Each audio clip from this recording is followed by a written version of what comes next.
Masih ingat kasus suami berinisial A alias S yang tega menghabisi nyawa istrinya di Kota Makassar, Sulawesi Selatan? Kasus yang terjadi di Jalan Manduruki 6, Kelurahan Manduruki, Kecamatan Tamalate pada Minggu 14 Juni 2026 kini masuk di tahap rekonstruksi.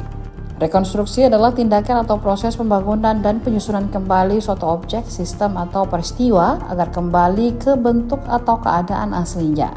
Rekonstruksi kasus yang cukup menghebohkan di pertengahan Juni 2026 itu berlangsung di Mapolsek Tamalate, Jalan Danau Tanjung Bunga, Kelurahan Macini Sombala, Kecamatan Tamalate atau sekitar 5 km dari lokasi kejadian di Jalan Manduruki 6. Polisi tidak melakukan rekonstruksi di lokasi kejadian karena pertimbangan keamanan. Meski digelar di dalam ruangan Polsek, rekonstruksi yang dihadiri Jaksa Penuntut Umum atau JPU juga disaksikan langsung keluarga dan kerabat korban.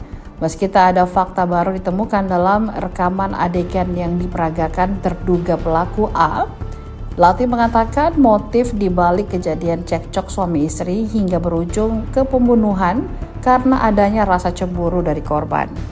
Konstruksi kasus pembunuhan istri oleh suaminya yang TKP Jalan Manduruki 6 lorong 1. Ya. Seperti apa jalannya? Jadi jalan rekonstruksi tadi dilakukan di dalam ruangan karena mengingat di TKP langsung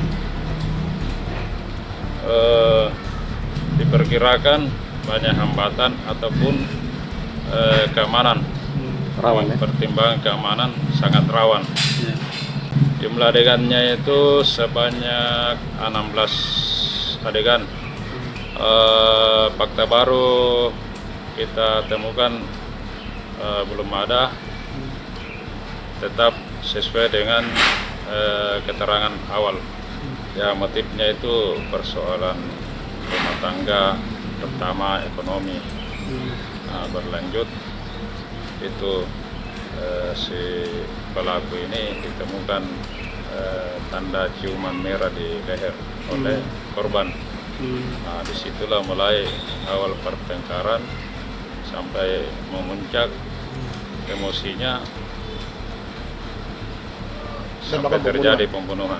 Sesuai rekon tadi, posisi korban itu dalam keadaan duduk main HP.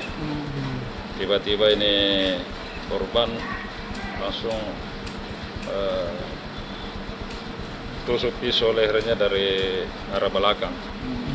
Berapa kali dia di situ? Jadi tusuknya itu satu kali, cuma dia langsung gerek. Lehernya? Iya.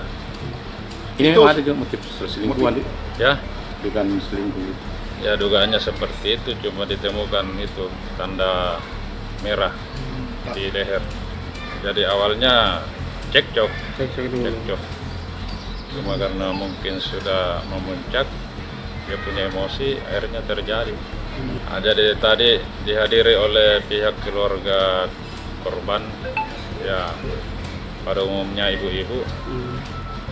Ada riak ribut-ribut, berteriak-teriak. Perubahan pasal tidak ada, tetap pasal 458 ayat 2 subsidiar masuk dikenakan KDRT juga. Download Tribun X sekarang, menghadirkan lokal menjadi Indonesia.